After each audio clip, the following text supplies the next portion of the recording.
medyo mababa to kasi kung bakit yung jersey ko 77. Nung high school po kasi ako, siyempre bago po ako ma-line up, di ba kinuha nga po ako, nirecruit po ako. May isa po kami paparating na liga.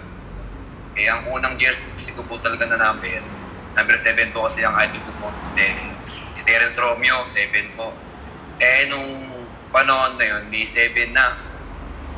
Ang pagkakatanda ko po yun, alam pa yun ni Michael Mara. Si Michael Mara ng USC na ngayon, yung dating Benin. 7 siya nun.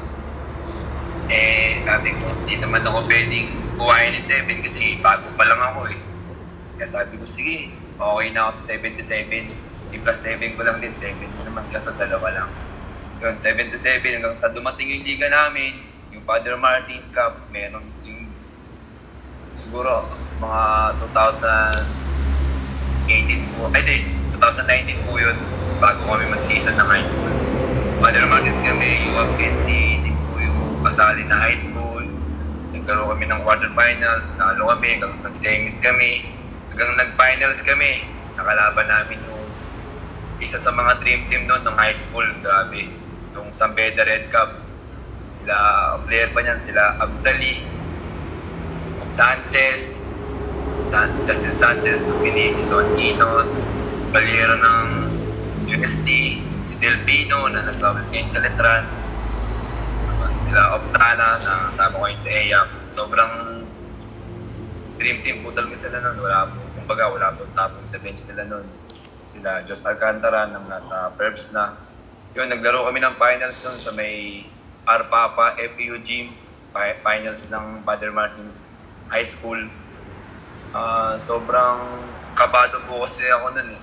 Kabado rin po kami lahat kasi grabe po yung lineup na nila. Lalaki po talaga nila kami. Kami po sobrang, hindi naman po sa pero lilit po talaga namin eh. And kasama ko po nung high school ako sila Recto ng Mapua, sila Cuenco ng Mapua, kasama ko nung high school. Hanggang sa naglaro na kami, talagang pinairal lang talaga namin yung magiging magkakapatid namin sa loob ng court. Hanggang sa nagtutulungan kami, hanggang sa awa ng Diyos din, hindi kami natatambakan, tigit lang hanggang sa nag-crucial, nandun ako kasi medyo maayos, maganda yung nilalaro ko nyo kaya umabot ako ng crucial time eh. Yun, ang alam ko lamang ng isa yung sa Beda Red Cubs hanggang sa na-rebound namin. Tapos parang fast break po ata, tapos nasa corner ako. Tapos bilang kinik-out po sa akin, tapos parang tinira ko lang po pero parang pagis lang. Hanggang sa nung nakatira ko lang po, hindi po siya shoot talaga eh. Parang gumawa, tapos na-shoot po. Hanggang sa, yun, dumamang po kami ng dalawa, tapos last 4 seconds, time out po yung sa Beda Red Cubs. Yung last play nyo kay ang Salipan, hindi ko talaga makakalimutan. Kasi na-stop ng teammate ko, kasi nag-champion kami. Na ako yung nagpa-game winning.